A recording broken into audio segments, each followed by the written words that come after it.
7 Tamil express நியூஸ்க்கு உங்களை வரவேற்பது நான் மகேஷ் மற்றும் நான் அனிதா. முதலில் தலைப்புச் செய்திகளை பார்க்கலாம்.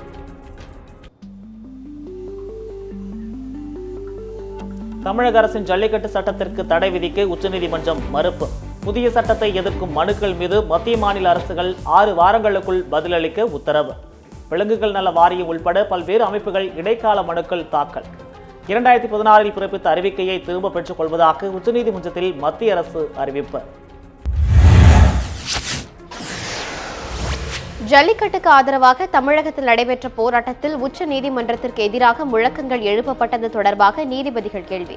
உச்ச நீதிமன்றத்திற்கு எதிராக எந்த முழக்கங்களும் எழுப்பவில்லை என தமிழக அரசு விளக்கம்.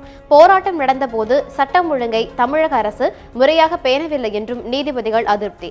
இடைக்கால மனுக்கள் அனைத்தையும் 2 வாரங்களுக்குள் ரிட் மனுக்களாக தாக்கல் செய்ய நீதிபதிகள் உத்தரவு. சென்னை நடுக்குப்பம் மீன் மார்க்கெட்டை கட்டித்தரக் கோரி தொடரப்பட்ட வழக்கு 300 கடைகளுடன் மீன் சந்தை தீக்கிரையானதால் மீனவர்கள் வாழ்வாதாரம் பாதிப்பு என மனு தாக்கல். பிப்ரவரி 9ஆம் தேதிக்குள் அறிக்கை தாக்கல் செய்ய தமிழக அரசுக்கு சென்னை உயர்நீதிமன்றம் உத்தரவு. மீன் சந்தையை கட்டுவது தொடர்பாக எடுக்கப்பட்டுள்ள நடவடிக்கை குறித்து அறிக்கை தாக்கல் செய்ய ஆணை. சென்னை எண்ணூர் அருகே கடலில் கொட்டிய டீசல் திருவான்மியூர் வரை பரவியுள்ளதால் சுற்றுச்சூழல் பாதிக்கப்படும் அபாயம்.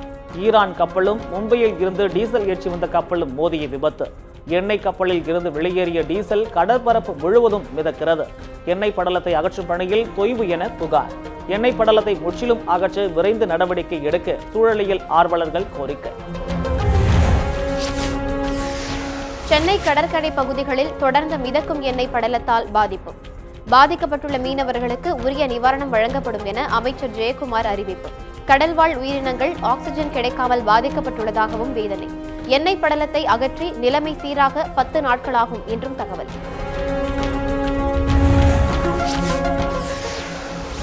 எண்ணூர் கடல் பகுதியில் உள்ள எண்ணெய் படலங்கள் இன்றைக்குள் அகற்றப்படும் என திருவள்ளூர் மாவட்ட ஆட்சியர் தகவல். எண்ணெய் படலத்தை அகற்ற துறைமுக ஊழியர்கள், கடற்படை ஊழியர்கள், மாசு கட்டுப்பாடு அதிகாரிகள் தீவிரம். எண்ணெய் படலத்தை அகற்றும் பணிகளை திருவள்ளூர் மாவட்ட ஆட்சியர் சுந்தரவள்ளி நேரில் ஆய்வு. எண்ணெய் படலத்தை அகற்றும் பணிகளில் கூடுதலாக 100 பேர் ஈடுபடுத்தப்பட்டுள்ளதாகவும் தகவல். வறட்சியால் பாதிக்கப்பட்ட விவசாயிகளுக்கு உரிய நிவாரணம் வழங்க கோரிக்கை. திருச்சியில் விவசாய சங்கத்தினர் அரை நிர்வாணமாக பேரணி. இறந்த விவசாய குடும்பங்களுக்கு 5 லட்சம் ரூபாய் இழப்பீடு வழங்கவும் வலியுறுத்தல். எலியை வாயில் கவ்வியபடி பேரணியாக சென்றதால் பரபரப்பு. தமிழக அரசு அறிவித்துள்ள வறட்சி நிவாரணம் போதுமானதாக இல்லை என விவசாய சங்கங்கள் வேதனை. தமிழகத்தை வறட்சி மாநிலமாக அறிவித்ததற்கு விவசாய தொழிலாளர் சங்க பிரதிநிதிகள் வரவேற்பு. விவசாயிகளின் மரணத்திற்கான குடும்ப நிவாரணத் தொகையாக 5 லட்சம் ரூபாய் வழங்க வேண்டும் எனவும் கோரிக்கை. தேசியமயமாக்கப்பட்ட வங்கிகளில் பெறப்பட்ட கடனை தள்ளுபடி செய்யவும் முதலமைச்சரிடம் வலியுறுத்தல். கூட்டணிக்காக ஏங்கி கிடக்க வேண்டிய அவசியம் இல்லை என தமிழக காங்கிரஸ் தலைவர் திருநாவுக்கரசர் ஆவேசம். யாருக்கும் அடிமையாக இருக்க வேண்டிய அவசியம் காங்கிரசுக்கு இல்லை என்றும் பேச்சு. தேர்தல் கூட்டணி என்பது தேர்தல் வரும்போது பேச வேண்டிய விஷயம் என்றும் திருநாவுக்கரசர் கருத்து. தமிழகத்தில் ஜல்லிக்கட்டு போராட்டத்தின் போது இளைஞர்கள் தாக்கப்பட்டது வேதனை அளிக்கிறது. சென்னை தீனாம்பேட்டையில் நடந்த காங்கிரஸ் கருத்தரங்கில் புதுச்சேரி முதல்வர் நாராயணசாமி வருத்தம். வன்முறை தொடர்பாக தமிழக அரசை மக்கள் குறை கூறுவதாக குற்றச்சாட்டு. தமிழகத்தில் ஜல்லிக்கட்டு போராட்டத்தை அமைதியான முறையில் முடித்து வைத்திருக்கலாம் எனவும் ஆதங்கம். ஜல்லிக்கட்டு போராட்டத்தில் மாணவர்களை தாக்கிய போலீசார் மீது நடவடிக்கை எடுக்க வலியுறுத்தல். மாணவர்கள் இளைஞர்களிடம் கையெழுத்து பெறும் இயக்கம் சேலத்தில் தீவிரம். 10,000 பேரிடம் கையெழுத்து பெற்று அதன் நகல் மத்திய மாநில மனித உரிமைகள் ஆணையத்திற்கு அனுப்ப முடிவு. உச்சநீதிமன்றத்திற்கும் அனுப்பி பாதிக்கப்பட்ட மக்களுக்கு நியாயம் கிடைக்க ஏற்பாடு என்று தகவல். ஜல்லிக்கட்டு போராட்டத்தில் மாணவர்கள் மீது தாக்குதல் நடத்திய போலீசார் மீது நடவடிக்கை எடுக்க கோரி மக்கள் அதிகாரம் அமைப்பினர் ஆர்ப்பாட்டம். கோவை தெற்கு வட்டாட்சியர் அலுவலகம் முன்பாக ஏராளமானோர் கண்டன ஆர்ப்பாட்டம். வன்முறை மூலம் மாணவர்களை அடக்க நினைக்கும் போலீசாரின் எண்ணம் பழிக்காது எனவும் எச்சரிக்கை. மாணவர்கள் மீது தடியடி நடத்திய போலீசார் மீது நடவடிக்கை எடுக்க கோரி முழக்கம். தமிழகத்தில் தற்போது நிலவும் விவசாயிகள் தற்கொலைகளை தத்துருவமாக நடித்து காட்டிய நெல்லை கல்லூரி மாணவிகள் சமூகத்தில் நிலவும் பல்வேறு அவலங்களை காட்சிப்படுத்தினர். நெல்லை பாளையங்கோட்டை புனித எங்ஜாச்சியார் பெண்கள் கல்வியியல் கல்லூரி மாணவிகளின் முயற்சிக்கு பாராட்டு. பல்வேறு கோரிக்கைகளை வலியுறுத்தி திருச்சியில் டூரிஸ்ட் கார் வேன் ஆபரேட்டர் நலசங்கத்தினர் ஆர்ப்பாட்டம். மாவட்ட ஆட்சியர் அலுவலகம் அருகே ஆர்ப்பாட்டத்தில் ஏராளமானோர் பங்கேற்பு. மாதம் இருமுறை டீசல் விலையை உயர்த்துவதை நிறுத்த வேண்டுகோள். ஓட்டுநர் உரிமத்திற்கான கட்டண உயர்வை ரத்து செய்ய வேண்டும் என்பன உள்ளிட்ட பல்வேறு கோரிக்கைகளை வலியுறுத்தி முழக்கம். மதுரை உசிலம்பட்டியில் அடிப்படை வசதிகளை செய்து தராத நகராட்சி நிர்வாகத்தை கண்டித்து நூதன போராட்டம். நகராட்சி அலுவலகத்தில் குடியேறும் போராட்டத்தில் ஏராளமானோர் பங்கேற்பு. ஆதி திராவிட மக்களுக்கு வழங்கப்பட்ட நிலங்களுக்கு தனியார் உரிமை கொண்டாடும் விவகாரம். நகராட்சி நிர்வாகத்தின் அலட்சியத்தை கண்டித்து பாதிக்கப்பட்டோர் சார்பில் போராட்டம்.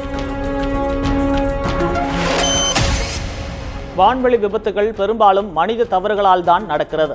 கன்னியாகுமரி மாவட்டம் ஆற்றூரில் நடந்த நிகழ்ச்சியில் முன்னாள் இஸ்ரோ தலைவர் மாதவன் நாயர் பேச்சு. மாணவர்கள் அறிவியல் அறிவை வளர்த்து நாட்டின் வளர்ச்சிக்கு உதவ வேண்டுகோள். அப்துல் கலாம் பெயரில் இந்தியாவில் உள்ள பல்துறை அறிஞர்களை கொண்ட புதிய அமைப்பை துவங்க உள்ளதாக தகவல். வேலூர் அருகே தின்பண்டம் என நினைத்து எலிமருந்தை உட்கொண்ட 4ஆம் வகுப்பு மாணவர்கள் சிகிச்சைக்கு அனுமதி. மூதூர் கிராம அரசு தொடக்கப்பள்ளியில் படிக்கும் 3 மாணவர்கள் எலிமருந்தை உட்கொண்ட பரிதாபம். மயங்கி விழுந்த மாணவர்கள் மேல் சிகிச்சைக்காக சென்னை அரசு மருத்துவமனைக்கு அனுப்பி வைப்பு.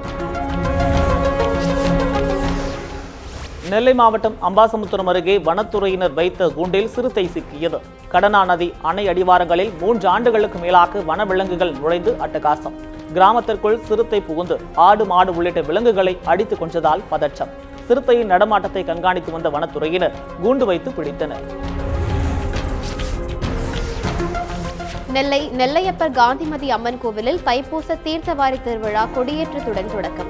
சுவாமி மற்றும் அம்பாளுக்கு நித்திய பூஜையுடன் கோவில் கொடிமரத்தில் ஏற்றம். கொடிமரத்திற்கு 11 அபிஷேக திரவியங்கள் கொண்டு சிறப்பு அபிஷேகம்.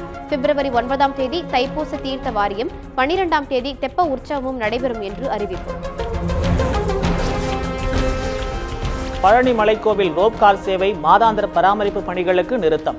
இன்றும் நாளையும் ரோப்கார் சேவை நிறுத்தப்படுவதாக கோவில் நிர்வாகம் அறிவிப்பு. பழுதடைந்த பாகங்களை சரி செய்து புதிய பாகங்கள் விரைவாக மாற்றம். படிவழி பாதை மின் இழுவை ரயிலை பயன்படுத்திக் கொள்ள அறிவுறுத்தல். பிப்ரவரி 2ஆம் தேதியில் இருந்து ரோப்கார் சேவை வழக்கம் போல தொடரும் என அறிவிப்பு. மத்திய அரசின் பண மதிப்பிழப்பு நடவடிக்கையை கண்டித்து SDPI கட்சி சார்பில் சேலத்தில் ஆர்ப்பாட்டம். SBI வங்கியை முற்றுகையிட்டு பிச்சை எடுக்கும் போராட்டத்தில் ஏராளமானோர் பங்கேற்பு. மத்திய அரசின் முடிவுக்கு எதிராக போராட்டக்காரர்கள் முழக்கம். பழைய ரூபாய் நோட்டுகளை அனைத்து இடங்களிலும் பயன்படுத்த அனுமதிக்க வேண்டும் என முழக்கம். சில்லறை தட்டுப்பாட்டால் அனைத்து தரப்பு மக்களும் பாதிப்பு என்று குற்றச்சாட்டு. நாகர்கோவில் அருகே கல்லறை தோட்டத்தில் இளைஞர் மர்மமான முறையில் தூக்கில் தொங்கிய சம்பவத்தால் பரபரப்பு. வீட்டின் பின்புறம் உள்ள கல்லறை தோட்டத்தில் சிலுவையில் தொங்கியபடி ஐசக் விஜயன் பிணமாக மீட்பு. உடலை கைப்பற்றி பிரேத பரிசோதனைக்கு அனுப்பி வைத்து போலீசார் தீவிர விசாரணை.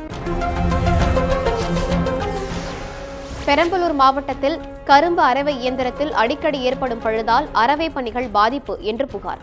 நடப்பாண்டில் சுமார் 3.5 லட்சம் டன் கரும்புகள் அறுவடை செய்யப்படும் என்று எதிர்பார்ப்பு. எரையூர் சர்க்கரை ஆலையில் அரவை இயந்திரத்தில் 10 முறைக்கும் மேல் தொடர் பழுதால் விவசாயிகள் பரிதவிப்பு. ஆலையை உடனடியாக சீர் செய்து தொடர்ந்து அரவை பணிகளை மேற்கொள்ள தமிழக அரசுக்கு விவசாயிகள் கோரிக்கை. சேலத்தில் 1.5 வயது ஆண் குழந்தை பன்றிக் காய்ச்சல் பாதிப்பால் உயிரிழப்பு. கோவையில் உள்ள தனியார் மருத்துவமனையில் குழந்தை சாய் ரக்ஷா சிகிச்சை பலனின்றி பலி. பன்றிக் காய்ச்சல் பரவுவதை தடுக்க கோரிக்கை. ஓமலூர் அரசு பள்ளியில் 9ஆம் வகுப்பு மாணவன் போதையில் வகுப்பறையில் ஆசிரியரிடம் தகராறு. விசாரணை நடத்திய தலைமை ஆசிரியையும் போதையில் தகாத வார்த்தையில் மாணவர் திட்டியதாக தகவல். விசாரணையில் சக மாணவர்களுடன் சென்று கஞ்சா மற்றும் மது அருந்தி வந்தது கண்டுபிடிப்பு. மாணவரை பள்ளியை விட்டு நீக்கி மாற்று சான்றிதழ் கொடுத்து அனுப்பிய பள்ளி நிர்வாகம். சீமை கருவேல மரங்களை அகற்ற உத்தரவிடக் கோரி மதிமுக பொதுச் செயலாளர் வைகோ தொடர்ந்த வழக்கு. ராமநாதபுரம் மாவட்ட ஆட்சியருக்கு நீதிமன்ற அவமதிப்பு நோட்டீஸ் அனுப்ப உயர்நீதிமன்ற மதுரை கிளை உத்தரவு. ராமநாதபுரம் மாவட்டத்தில் 20% சீமை கருவேல மரங்கள் மட்டுமே அகற்றப்பட்டுள்ளதாக நீதிமன்றத்தில் தகவல். நீதிமன்ற உத்தரவை அமல்படுத்தாதது குறித்து நேரில் ஆஜராகி விளக்கம் அளிக்க ஆணை. நாமக்கல் மாவட்டம் ராசிபுரம் அருகே கார் மோட்டார் சைக்கிள் நேருக்கு நேர் மோதிய விபத்து. தாத்தா மற்றும் பேரன் சம்பவ இடத்திலேயே பரிதாபமாக உயிரிழப்பு. உறவினர்கள் வீடுகளுக்கு திருமண அழைப்பிதழ் வைக்க சென்ற போது பரிதாபம். விபத்தில் படுகாயமடைந்த மூதாட்டி தீவிர சிகிச்சை பிரிவில் அனுமதி. புதுச்சேரியின் 3ஆம் பாரம்பரிய திருவிழா வரும் 5ஆம் தேதி தொடங்கி 26ஆம் தேதி வரை நடைபெறுவதாக அறிவிப்பு. புதுச்சேரி முதல்வர் நாராயணசாமி, நடிகர் நாசர், நடிகை குஷ்பு உள்பட பலர் கலந்து கொள்வதாக தகவல். கடந்த 2015ஆம் ஆண்டில் பழமையான மேரி கட்டிடம் இடிந்ததால் பாரம்பரிய கட்டிடக்கலையின் சிறப்பை போற்றும் விதமாக விழாவுக்கு ஏற்பாடு. விவாத மேடை, ரோலர் ஸ்கேட்டிங், ஓவிய போட்டி, புகைப்பட கண்காட்சி உள்ளிட்டவற்றிற்கும் ஏற்பாடு. வறட்சியால் உயிரிழந்த விவசாயிகளின் குடும்பத்திற்கு தலா 25 லட்சம் ரூபாய் இழப்பீடு வழங்க வலியுறுத்தல். திருவாரூரில் 14 இடங்களில் இந்திய கம்யூனிஸ்ட் கட்சியினர் சாலை மறியல். பாதிக்கப்பட்ட பயிர்களுக்கு ஏக்கர் ஒன்றிற்கு தலா 30,000 ரூபாய் வழங்க வேண்டுகோள். சிபிஐ கட்சியினருடன் இணைந்து பல்வேறு இடங்களில் விவசாயிகளும் சாலை மறியல். நாகை புதிய கடற்கரையில் தேசிய அளவிலான பள்ளிகளுக்கு இடையேயான பீச் வாலிபால் போட்டி தொடக்கம். ஆடவர் மற்றும் மகளிர் பிரிவில் பல்வேறு மாநிலங்களில் இருந்து 64 அணிகள் பங்கேற்பு. ஆடவர் 14 வயது பிரிவில் நடந்த முதல் போட்டியில் தெலுங்கானாவை வீழ்த்தி தமிழக அணி அபாரம். 14 வயது மகளிர் பிரிவில் டெல்லி அணியை வீழ்த்தி தமிழ்நாடு வெற்றி. ஈரான் சிறையில் வாடும் ராமநாதபுரம் மாவட்டத்தைச் சேர்ந்த 15 மீனவர்களை உடனே மீட்க வலியுறுத்தல். ராமநாதபுரத்தில் வரும் 8ஆம் தேதி மீனவர் சங்கம் உள்பட பல்வேறு அமைப்பினர் போராட்டம் நடத்த முடிவு. டெல்லியில் உள்ள ஈரான் தூதரகத்தையும் மத்திய வெளியுறவு அமைச்சகத்தையும் முற்றுகையிடப் போவதாக அறிவிப்பு. மீனவர்களின் குடும்பத்தினருக்கு உரிய நிவாரணத் தொகை அளிக்க வேண்டுகோள். ரயில்வே பணிகள் குறித்து தெற்கு ரயில்வே பொது மேலாளர் வசிஷ்ட ஜூரி ஆய்வு. விழுப்புரம் முதல் அரியலூர் வரை ரயில்வே அடிப்படை வசதிகள் குறித்து ஆய்வு. ரயில் விபத்தை தடுப்பதற்கான நடவடிக்கைகள் மேற்கொள்ளப்படும். ஆய்வு பணிகளுக்கு பின்னர் வசிஷ்ட ஜூரி பேட்டி. தருமபுரி மாவட்டம் சீலநாயக்கனூர் கிராம மக்கள் சாலை மறியல் போராட்டம். கடந்த 1 மாதமாக முறையாக குடிநீர் வழங்காததால் ஆத்திரம். பேருந்தை சிறைபிடித்து பொதுமக்கள் நடத்திய போராட்டத்தில் பள்ளி மாணவர்களும் பங்கேற்பு. கிராமத்திற்கு முறையாக குடிநீர் வழங்க பொதுமக்கள் கோரிக்கை. திருவண்ணாமலை அண்ணாமலையார் கோவிலில் கும்பாபிஷேக முன் ஏற்பாடுகள் தீவிரம். விநாயகர், அண்ணாமலையார் உள்ளிட்ட பஞ்சமூர்த்திகளுக்கு சிறப்பு பூஜைகள். பரிவார மூர்த்திகளுக்கு நடந்த சிறப்பு பூஜையில் திரளான பக்தர்கள் பங்கேற்பு. வரும் 6ஆம் தேதி காலை 9 மணிக்கு மேல் 10 மணிக்குள் கும்பாபிஷேகம். ராமநாதபுரம் மாவட்டம் சிவஞானபுரத்தில் சாலை அமைக்காததை கண்டித்து பொதுமக்கள் போராட்டம். சாலைகளில் நாற்று நட்டு நூதன முறையில் போராட்டம் நடத்திய பொதுமக்கள். காவல்துறையினர் நடத்திய பேச்சுவார்த்தையால் போராட்டம் தற்காலிகமாக நிறுத்தம். நடப்பு ஆண்டிற்கான பயிர் காப்பீடு இழப்பீட்டுத் தொகையை உடனடியாக வழங்க கோரிக்கை. மன்னார்குடி உள்ளிட்ட பகுதிகளில் கம்யூனிஸ்ட் கட்சியினர் சாலை மறியல் போராட்டம். பயிர் கருகி அதிர்ச்சியில் உயிரிழந்த விவசாயிகள் குடும்பத்திற்கு இழப்பீடு வழங்கவும் கோரிக்கை. பாதிக்கப்பட்ட பயிர்களுக்கு ஏக்கருக்கு தலா 30,000 ரூபாய் வழங்கவும் வலியுறுத்தல். அரசு சலுகைகள் வழங்க கோரி நரிக்குறவர் இன மக்கள் போராட்டம். தேனி மாவட்ட ஆட்சியர் அலுவலகம் முற்றுகையிட்ட நரிக்குறவர்கள். சலுகைகள் வழங்க கோரி பலமுறை மனு கொடுத்தும் நடவடிக்கை எடுக்கவில்லை என புகார். சலுகைகள் வழங்காவிட்டால் ஆட்சியர் அலுவலகத்தில் குடியேறுவோம் எனவும் எச்சரிக்கை. சத்தியமங்கலம் அடுத்த கடம்பூர் வனத்தில் கரடிகளுக்கு இடையே மோதலில் காயமடைந்த பெண் கரடி ஊருக்குள் புகுந்ததால் கிராம மக்கள் பீதி. காயமடைந்த கரடிக்கு முதலுதவி சிகிச்சை அளித்து காட்டுக்குள் அனுப்ப வனத்துறையினர் நடவடிக்கை. சென்னை தாம்பரம் வட்டாட்சியர் அலுவலகத்தில் கடந்த 1 வாரமாக செயல்படாத இ-சேவை மையம். இ-சேவை மையம் முடங்கியதால் சான்றிதழ்கள் பெற முடியாமல் தவிப்பதாக பொதுமக்கள் புகார். சான்றிதழ்கள் பெற வரும் பொதுமக்கள் அலைக்கழிக்கப்படுவதாகவும் குற்றச்சாட்டு. இ-சேவை மையத்தை விரைந்து செயல்பாட்டிற்கு கொண்டுவர பொதுமக்கள் கோரிக்கை.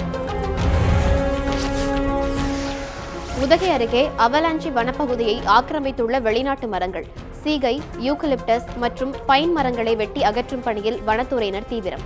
அதிக தண்ணீரை உறிஞ்சும் தன்மை கொண்ட மரங்களால் வனங்கள் பாதிக்கும் அபாயம். வனப்பகுதிக்கு தீங்கு விளைவிப்பதால் பைன் மரங்களை வெட்டும் பணிகள் தீவிரம். காஞ்சிபுரம் திருக்காலிமேடு பகுதியில் நிறுத்தி வைக்கப்பட்டிருந்த கார்கள் மற்றும் ஆட்டோக்களின் கண்ணாடிகள் உடைப்பு. வாகனங்களை சேதப்படுத்திய மர்ம நபர்கள் தப்பியோட்டம். வாகனங்களின் கண்ணாடிகளை உடைத்த மர்ம நபர்கள் குறித்து காவல்துறையினர் விசாரணை. பிரச்சினைக்குரிய இடங்களில் போலீசார் ரோந்து வருவதில்லை என பொதுமக்கள் புகார். இந்திய தேசிய அளவிலான கேலோ போட்டிகள் சென்னை நேரு உள் விளையாட்டரங்கில் தொடக்கம்.